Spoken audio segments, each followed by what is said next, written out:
Hello everyone, welcome back to our channel Marathi digital world. मित्रांनो, जर तुम्हाला डी फार्मसी म्हणजेच डिप्लोमा इन फार्मसीला प्रवेश घ्यायचा असेल तर तुमच्यासाठी अत्यंत महत्त्वाची अपडेट आली आहे. मित्रांनो, अकॅडमिक इयर 2026-27 साठी डी फार्मसी ऍडमिशन रजिस्ट्रेशन अधिकृतपणे सुरू झाले आहे. आता प्रत्येक पात्र विद्यार्थ्यांना वेळेत ऑनलाईन अर्ज करणे आवश्यक आहे. आजच्या या व्हिडिओमध्ये आपण जाणून घेणार आहोत रजिस्ट्रेशन कुठं करायचंय, कोण पात्र आहे, कोणती कागदपत्रे लागतील, application form step by step कसा भरायचा आहे, ई स्क्रुटिनी म्हणजे काय आणि फिजिकल स्क्रुटिनी म्हणजे काय, मेरिट लिस्ट कशी लागते, कॅप राऊंड मध्ये कॉलेज प्रेफरन्स कसे भरायचे, अशा प्रकारच्या सगळ्या इन्फॉर्मेशन आपण या आजच्या व्हिडिओमध्ये बघणार आहोत. म्हणून व्हिडिओ शेवटपर्यंत नक्की बघा जेणेकरून सर्व डिटेल तुम्हाला व्यवस्थित समजतील. आणि जर तुम्ही चॅनलवरती फर्स्ट टाइम व्हिजिट करत असाल तर नक्की चॅनलला सबस्क्राईब करून बेल आयकॉनला प्रेस करा, म्हणजे भविष्यात येणाऱ्या अशाच नवनवीन व्हिडिओचे नोटिफिकेशन तुमच्यापर्यंत पोहोचत राहतील जसंही मी व्हिडिओ अपलोड करेल. So without wasting over time, let get started.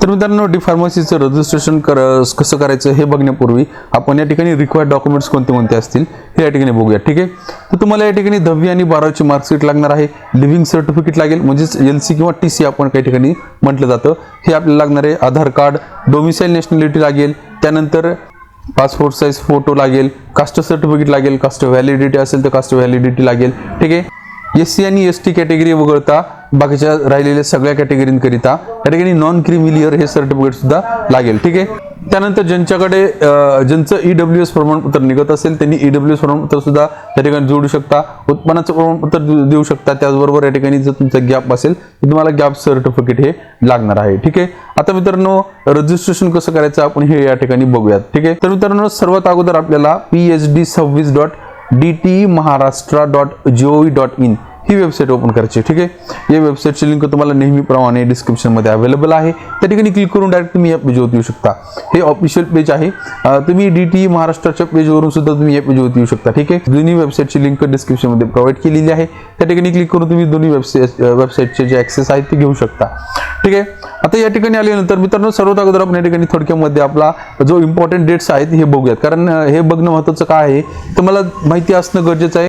कोणत्या तारखेपर्यंत फॉर्म भरायचे, मेरिट लिस्ट कधी लागेल, अशा गोष्टी बऱ्याच काही तुम्हाला त्या इम्पॉर्टंट डेट्स मध्ये पाहायला भेटतील. ठीक आहे, त्या ठिकाणी इम्पॉर्टंट डेट आपण सर्वात अगोदर बघूया. ठीक आहे, त्या ठिकाणी ऍप्लिकेशन फॉर्म रजिस्ट्रेशन करण्यासाठी 30 तारखेपासून म्हणजेच आजपासून या ठिकाणी सुरू झालेलं आहे ते 15/7/2026 पर्यंत हे फॉर्म भरण्याचं सुरू होणार आहे. ठीक आहे, आता या ठिकाणी तुमची डॉक्युमेंट व्हेरिफिकेशन म्हणजे स्क्रुटिनी किंवा फिजिकल स्क्रुटिनी जी डॉक्युमेंट व्हेरिफिकेशन आहेत हे करण्यासाठी तुम्हाला 30 ते 15/7/2026 पर्यंत या ठिकाणी तुम्हाला टाइम दिलेला आहे. आता मित्रांनो, ई स्क्रुटिनी आणि फिजिकल स्क्रुटिनी काय असतं हे ऍक्च्युअल ज्यावेळेस आपण फॉर्म फिलअप करायला सुरू करू त्यावेळेस मी तुम्हाला नक्की या दोन्ही मधला डिफरन्स सांगेन आणि तुमच्यासाठी कोणतं उत्तम पर्याय राहील हे सुद्धा त्यामध्ये सांगेल. ठीक आहे, त्यानंतर मित्रांनो, display of provisional merit list या ठिकाणी प्रोव्हिजनल मेरिट लिस्ट जी आहे ती 17 जुलै 2026 ला लागणार आहे. ठीक आहे, त्यानंतर ज्या विद्यार्थ्यांचं प्रोव्हिजनल मेरिट लिस्ट मध्ये काही त्रुटी येतील किंवा त्यांना काही बदल करायचे असतील अशासाठी ग्रेव्हियन्स सेट करण्यासाठी टाइम दिला जातो, म्हणजे तुमची दुरुस्ती करण्यासाठी टाइम दिला जातो. त्यामध्ये तुम्ही 18/7/2026 ते 20/7/2026 दरम्यान तुम्ही ग्रेव्हियन्स सेट करू शकणार आहात. ठीक आहे, आता ज्या विद्यार्थ्यांचं ग्रेव्हियन्स वगैरे सेट होईल त्यानंतर या ठिकाणी display of final merit list 21/7/2026 ला लागणार आहे. ठीक आहे, जो फायनल मेरिट लिस्ट आहे तो 21 तारखेला लागेल. ठीक आहे, 21 जुलैला लागेल. ठीक आहे, आता मित्रांनो, 21 जुलैच्या नंतर म्हणजे फायनल मेरिट लिस्ट पर्यंतचा टाइम आपल्याला या ठिकाणी दिलेला आहे, म्हणजे शेड्यूल दिलेला आहे. ठीक आहे, आता ऑप्शन फॉर्म फिलअप करायला कधी सुरू होतील हे आणखी सांगितलेलं नाही, कारण ह्या टेंटेटिव्ह डेट असतात. त्यामध्ये जर एखाद्या वेळेस फॉर्म फिलअप करण्याची डेट जर वाढली तर पुढच्या डेट चेंज होऊ शकतात, त्यामुळे पुढच्या डेट आणखी या ठिकाणी दिलेलं नाही. ठीक आहे, आता मित्रांनो, फॉर्म भरण्यासाठी आपल्याला काय करायचं आहे, सर्वात अगोदर वेबसाईट ओपन करायची. वेबसाईट ओपन केल्यानंतर या ठिकाणी लेफ्ट साईडला कॅन्डिडेट रजिस्ट्रेशन हे तुम्हाला ऑप्शन दिसेल. ठीक आहे, सिंपली यावरती क्लिक करायचं. ठीक आहे, यावरती क्लिक केल्यानंतर या ठिकाणी कॅन्डिडेट फुल नेम या ठिकाणी टाकायचं. ठीक आहे, 12वीच्या मार्कशीटनुसार तुमचं संपूर्ण नाव या ठिकाणी टाकायचं आहे. त्यानंतर या ठिकाणी ईमेल ID द्यायचा आहे, त्यानंतर मोबाईल नंबर टाकायचा. ठीक आहे, त्यानंतर आपलं स्टेट कोणतं आहे, महाराष्ट्र. ठीक आहे, स्टेट निवडायचं आहे. त्यानंतर डिस्ट्रिक्ट कुठलं आहे, डिस्ट्रिक्ट निवडायचं आहे. डिस्ट्रिक्ट टाकल्यानंतर या ठिकाणी पासवर्ड टाकायचं आहे.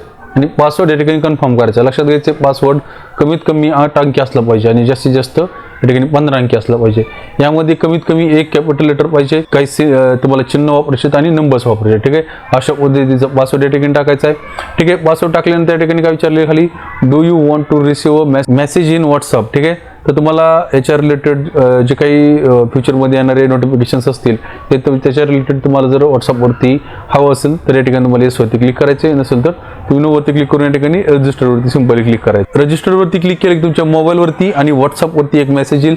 मोबाईलवरचा आलेला मेसेज 1 नंबरला टाकायचा आणि व्हॉट्सअपवरचा आलेला मेसेज या ठिकाणी 2 नंबरला टाकायचा. त्यानंतर क्रिएट अकाउंटवरती क्लिक करायचं आहे. क्रिएट अकाउंटवरती क्लिक केल्यानंतर तुमचं रजिस्ट्रेशन सक्सेसफुली झाल्याचा मेसेज तुम्हाला भेटेल आणि या ठिकाणी तुमचा ॲप्लिकेशन नंबर सुद्धा येईल. ठीक आहे, हा नंबर तुम्हाला कॉपी करायचा आहे किंवा हा नंबर तुम्हाला मेसेजद्वारे सुद्धा तुम्हाला दिला जातो. ठीक आहे, हा नंबर कॉपी करा किंवा लिहून घ्या. ठीक आहे, आता रजिस्ट्रेशन झाले. फॉर्म फिलअप करण्यासाठी आपल्याला काय करायचं आहे, खाली स्क्रोल करायचं आहे. खाली स्क्रोल केल्यानंतर या ठिकाणी click here to log in and fill या ठिकाणी कन्फर्म युअर ॲप्लिकेशन असं एक ऑप्शन दिलेलं आहे. सिंपली यावरती क्लिक करायचं आहे. यावरती क्लिक केलं की आपल्याला या ठिकाणी ॲप्लिकेशन नंबर टाकायचा आहे. जो तुम्ही पासवर्ड तयार केला होता मगाशी तो पासवर्ड या ठिकाणी एंटर करायचा आहे. त्यानंतर खाली स्क्रोल करून या ठिकाणी लॉग इनवरती सिंपली क्लिक करायचं आहे. ठीक आहे, लॉग इनवरती क्लिक केलं की अशा पद्धतीने तुमच्यासमोर पेज ओपन होईल. ठीक आहे, आता एकूण आपल्याला या ठिकाणी 10 स्टेप कंप्लीट करायचे. ठीक आहे, स्टेप कोणत्या कोणत्या आपण या ठिकाणी बघूयात.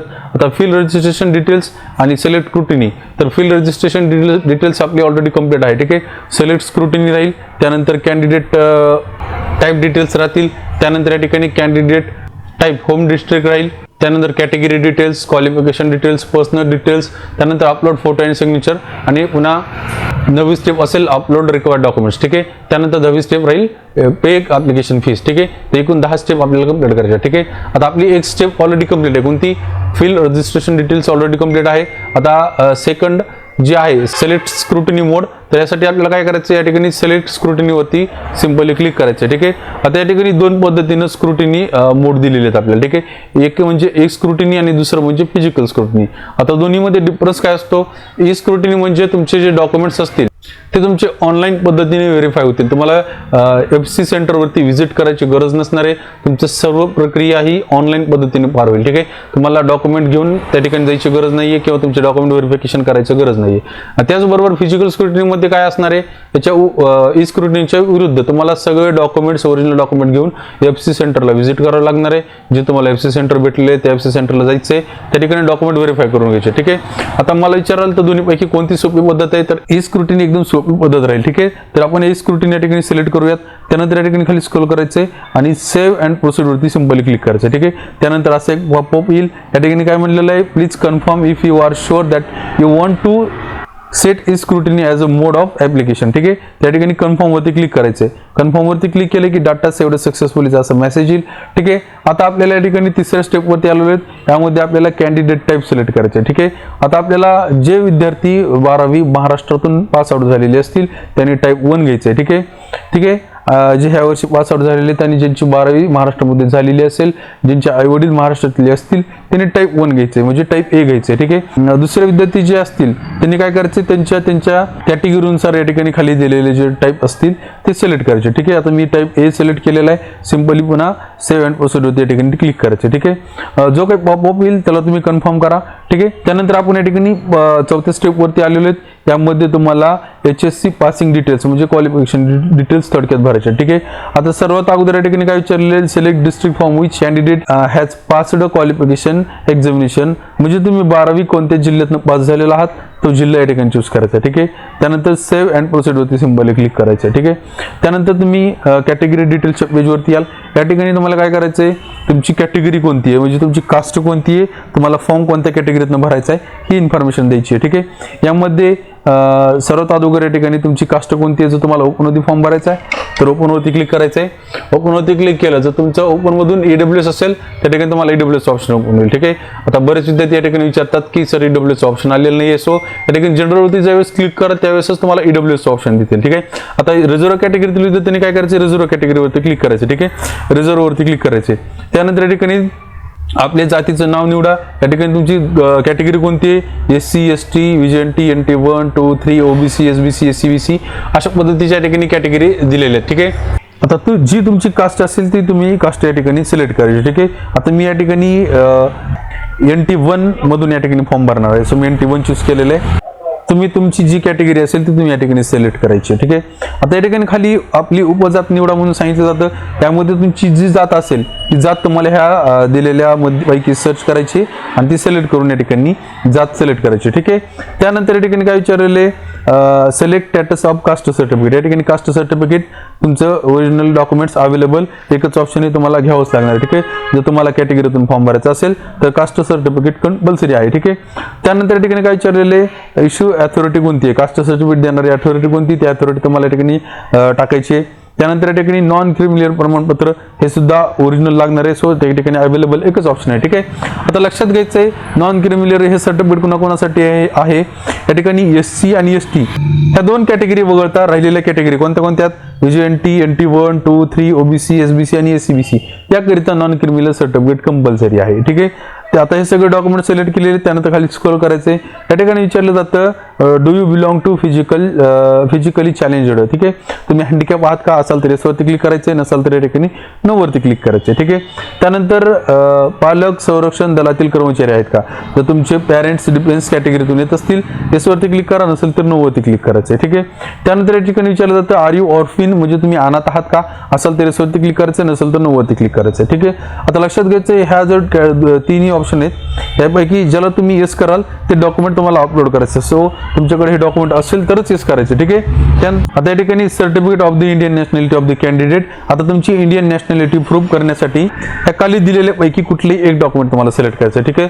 तुमच्याकडे नॅशनॅलिटी सर्टिफिकेट असेल 1 नंबरचं घ्या, ते नसेल तर तुम्ही इंडियन पासपोर्ट देऊ शकता, तेही नसेल तर तुम्ही स्कूल लिव्हिंग सर्टिफिकेट म्हणजे TC किंवा LC ते देऊ शकता, आणि तेही नसेल तर तुम्ही बर्थ सर्टिफिकेट देऊ शकता. ठीक आहे. आता माझ्याकडे या ठिकाणी इंडियन नॅशनॅलिटी आहे, सो मी या ठिकाणी इंडियन नॅशनॅलिटीवरती क्लिक केलेलं आहे. ठीक आहे. त्यानंतर सेव्ह अँड प्रोसीडवरती सिंपली क्लिक करायचं. ठीक आहे. सेव्ह अँड प्रोसीडवरती क्लिक केले की कॅन्डिडेट डिटेल्स अपलोड सक्सेसफुली अशा पद्धतीचा मेसेज येईल. त्यानंतर आपण या ठिकाणी क्वालिफिकेशन डिटेल्सच्या पेजवरती याल. ठीक आहे. सर्वात अगोदर आपल्या ठिकाणी 12वीची माहिती भरायची. ठीक आहे. या ठिकाणी 12वीचा बोर्ड कुठला आहे, बोर्ड सिलेक्ट करायचा आहे. त्यानंतर 12वीचं पासिंग इयर कोणतं आहे, पासिंग इयर सिलेक्ट करायचे. ठीक आहे. आता जे ह्या वर्षी 12वी पास झालेले असतील त्यांनी मार्च 26 या ठिकाणी सिलेक्ट करायचं. ठीक आहे. त्यानंतर तुमचा या ठिकाणी सीट नंबर टाकायचा आहे. त्यानंतर तुमच्या 10वीच्या मार्कशीटनुसार तुमच्या आईचं नाव या ठिकाणी टाकायचं आहे. ठीक आहे. आईचं नाव टाकलं की तुमचे डिटेल्स ऑटोमॅटिक या ठिकाणी येतील, म्हणजे तुमचे मार्क्स वगैरे ऑटोमॅटिक येतील. ठीक आहे. अशा पद्धतीने माहिती भरून घ्यायची. त्यानंतर खाली स्क्रॉल करायचं आहे. या ठिकाणी 10वीची डिटेल द्यायची. यामध्ये 10वीचा बोर्ड कुठला आहे तो बोर्ड द्यायचा आहे. 10वीचं पासिंग इयर कोणतं आहे ते पासिंग इयर या ठिकाणी द्यायचं आहे. 10वीचा सीट नंबर टाकायचा आहे. त्यानंतर तुमच्या 10वीच्या एव्हरेज मार्क्स या ठिकाणी टाकायचे. ठीक आहे. किती मार्क्स होते, किती पैकी होते हे टाकले की पर्सेंटेज ऑटोमॅटिक येईल. ठीक आहे. ह्या सगळ्या गोष्टी फिलअप केल्यानंतर तुम्हाला सेव्ह अँड प्रोसीडवरती क्लिक करायचं आहे. सेव्ह अँड प्रोसीडवरती क्लिक केले की आपण या ठिकाणी पर्सनल डिटेल्सच्या पेजवरती याल. ठीक आहे. ठिकाणी आपल्याला पर्सनल इन्फॉर्मेशन द्यायची. ठीक आहे. संपूर्ण नाव आपलं प्रोफाईलनुसार आलेलं असेल. या ठिकाणी आईचं नाव टाकायचं आहे. त्यानंतर तुमची जन्मतारीख आहे, ही जन्मतारीख या ठिकाणी टाका. त्यानंतर तुमचं जेंडर कुठलं आहे ते जेंडर या ठिकाणी टाकायचं. ठीक आहे. मेल, फिमेल, ट्रान्सजेंडर जे तुमचं जेंडर असेल ते जेंडर या ठिकाणी चूज करा. त्यानंतर या ठिकाणी वार्षिक उत्पन्न, आपल्या कुटुंबाचं वार्षिक उत्पन्न किती, वार्षिक उत्पन्न या ठिकाणी टाकायचं. ठीक आहे. आता या ठिकाणी काय विचारले, do you want to apply for TFWS म्हणजे ट्युशन फी व्ह्यू स्कीम. याचा अर्थ काय होतो, शिक्षण शुल्क माफी योजना. तर तुम्हाला शिक्षण शुल्क माफी योजनेतून फॉर्म फिलअप करायचा असेल तर तुम्हाला या ठिकाणी येस वरती क्लिक करायचे. ठीक आहे. आता येस वरती जर क्लिक केलं तर तुमच्याकडे उत्पन्नाचं प्रमाणपत्र असणं गरजेचं आहे, नसेल तर तुम्ही या ठिकाणी नो वरती क्लिक करायचे. ठीक आहे. आता ट्युशन फी माफी योजना याचा अर्थ काय होतो, तुम्हाला ट्युशन फी जी असते ती पूर्णपणे माफ केली जाते, फक्त तुम्हाला डेव्हलपमेंट फीस त्या ठिकाणी द्यायची आहे. ठीक आहे. त्यानंतर या ठिकाणी धर्म विचारला जातो, तुमचा धर्म कुठला आहे तो धर्म टाका. त्यानंतर तुमची मातृभाषा कोणती आहे, मातृभाषा या ठिकाणी टाकायची. ठीक आहे. जी तुमची मातृभाषा असेल ती मातृभाषा या ठिकाणी सिलेक्ट करा. त्यानंतर खाली स्क्रॉल करायचे. या ठिकाणी कम्युनिकेशन डिटेल्स टाकायचे. ठीक आहे. म्हणजे तुम्हाला या ठिकाणी ॲड्रेस द्यायचा. ठीक आहे. आता या ठिकाणी आपण शहरी किंवा ग्रामीण क्षेत्रातून येता या ठिकाणी तुम्हाला ते निवडायचं आहे. त्यानंतर तुमचा पत्ता या ठिकाणी द्यायचा संपूर्ण. त्यानंतर तुमचं स्टेट, डिस्ट्रिक्ट, तालुका, विलेज आणि पिनकोड या ठिकाणी द्यायचं आहे. ठीक आहे. त्यानंतर खाली स्क्रॉल करा. या ठिकाणी तुमचा mobile number, email ID already आलेला असेल. ठीक आहे. या ठिकाणी सेव्ह अँड प्रोसीडवरती सिंपली क्लिक करायचं आहे. सेव्ह अँड प्रोसीडवरती क्लिक केलं की आपण फोटो डिटेल्स म्हणजे या ठिकाणी आपल्याला फोटो अपलोड करायचा. लक्षात घ्या, फोटो अपलोड करते वेळेस फोटो आणि सिग्नेचर एकत्र स्कॅन करायची आणि एकाखाली एक करून तुम्हाला या ठिकाणी अपलोड करायचं आहे. ठीक आहे. ते आता हा फोटो आहे, त्या फोटोच्या खालीच त्यांची सिग्नेचर आली पाहिजे. ठीक आहे. असा फोटो या ठिकाणी अपलोड करायचा आहे. ठीक आहे. या ठिकाणी चूज फाईलवरती क्लिक करा, फोटो अपलोड करा आणि सेव्ह अँड प्रोसीडवरती सिंपली क्लिक करा. ठीक आहे. मित्रांनो, फोटो अपलोड केल्यानंतर या ठिकाणी डॉक्युमेंट्स डिटेलच्या पेजवरती आलो, म्हणजे आपण सेकंड लास्ट स्टेपवरती आलेलो आहे. ठीक आहे, या ठिकाणी आपल्याला रिक्वायर्ड डॉक्युमेंट अपलोड करायचे आहेत. आता प्रत्येकाचे कॅटेगरी वाईज वेगवेगळे डॉक्युमेंट्स येऊ शकतात. ठीक आहे, तर मला जे डॉक्युमेंट आले तेच तुम्हाला डॉक्युमेंट येतील असं काही नाही आहे. ओपनवाल्यांचे डिफरंट राहतील, SC ST वाल्यांचे डिफरंट राहतील आणि बाकीच्या उर्वरित कॅटेगरीचे जवळपास सेम राहतील. ठीक आहे, तुम्ही जे काही ऑप्शन सिलेक्ट केलेले त्यानुसार या ठिकाणी डॉक्युमेंट्स वेगवेगळे राहतील. ठीक आहे, आता या ठिकाणी डॉक्युमेंट्स अपलोड करायचे आहेत. तर डॉक्युमेंट अपलोड करताना सगळे डॉक्युमेंट तुम्ही स्कॅन करून घ्या. मॅक्झिमम साईज त्याची 1 MB पर्यंत असली पाहिजे. कमीत कमी 150 DPIचं स्कॅनिंग ते असली पाहिजे. ठीक आहे, या ठिकाणी डॉक्युमेंट अपलोड करायचे 10वीची मार्कशीट, 12वीची मार्कशीट, त्यानंतर या ठिकाणी स्कूल लिव्हिंग सर्टिफिकेट म्हणजे तुमचा ओरिजिनल TC या ठिकाणी अपलोड करायचा आहे. त्यानंतर नॅशनॅलिटी, मी नॅशनॅलिटी सिलेक्ट केल्यामुळे मला ठिकाणी नॅशनॅलिटी आलेली आहे. ठीक आहे, त्यानंतर कास्ट सर्टिफिकेट, नॉन क्रिमिलियर आणि मी TFWS साठी यूज केलेले आहे, सो मला इन्कम सर्टिफिकेट सुद्धा अपलोड करायचं आहे. ठीक आहे, हे सगळ्या डॉक्युमेंट जे आहेत ते अपलोड करायचे. अपलोड कसे करायचे आहेत, या ठिकाणी अपलोडचं एक हे सिम्बॉल दिलेले सिम्बॉल यावरती क्लिक करायचं. त्यानंतर तुमचं जे डॉक्युमेंट असेल ते डॉक्युमेंट सिलेक्ट करायचं. ठीक आहे, अशा पद्धतीने डॉक्युमेंट येईल. या ठिकाणी खाली स्क्रोल करायचे आणि या ठिकाणी सेव्ह ॲज अ PDF वरती क्लिक करायचं. ठीक आहे, त्यानंतर हे अपलोडचं ऑप्शन येईल, सिम्पल या अपलोड वरती क्लिक करायचे. अशा पद्धतीने तुम्ही सर्व डॉक्युमेंट जे आहेत ते तुमच्या या ठिकाणी अपलोड करून घ्यायचे. ठीक आहे, अपलोड केल्यानंतर या ठिकाणी सेव्ह अँड प्रोसीड वरती सिम्पली क्लिक करायचे. डॉक्युमेंट्स अपलोड केल्यानंतर या ठिकाणी आपण पेमेंट डिटेल्सच्या पेजवरती याल. या ठिकाणी आल्यानंतर आपल्याला जे रिझर्व कॅटेगरीसाठी एकूण चलन आहे 300 रुपये हे आपल्याला पे करायचे. ठीक आहे, रिझर्व कॅटेगरीसाठी लक्षात घ्यायचं, रिझर्व कॅटेगरीकरिता 300 रुपये इतकं चलन भरावं लागणार आहे आणि ओपन कॅटेगरीसाठी 400 रुपये इतकं चलन असणार आहे. सो जी तुमची कॅटेगरी असेल त्यानुसार तुम्हाला या ठिकाणी चलन जे आहे ते पे करायचे. ठीक आहे, आता माझं रिझर्व कॅटेगरीतनं मी फॉर्म फिलअप केलेला आहे, सो मला 300 रुपयाचे चलन आहे ते पे करायचं आहे. ठीक आहे, त्यानंतर काय करायचं, या ठिकाणी पे नाव हे जे ऑप्शन दिलेले सिंपल यावरती क्लिक करा. यावरती क्लिक केल्यानंतर तुमच्यासमोर अशा पद्धतीचं पेज ओपन होईल. या ठिकाणी तुम्ही 4 पद्धतीने जे आहे ते तुमचं चलन पे करू शकणार आहात. यामध्ये UPI असेल, क्रेडिट कार्ड, नेट बँकिंग आणि वॉलेट, या 4पैकी तुम्ही कुठल्याही एका पद्धतीमध्ये यूज करून तुम्ही जे चलन आहे ते पे करू शकणार आहे. ठीक आहे, सगळ्यात सोपी पद्धत कुठली आहे तर UPI. या ठिकाणी शो QR कोडवरती क्लिक करायचं आहे. ठीक आहे, त्यानंतर या ठिकाणी कंटिन्यू अँड पे वरती सिंपली क्लिक करायचे.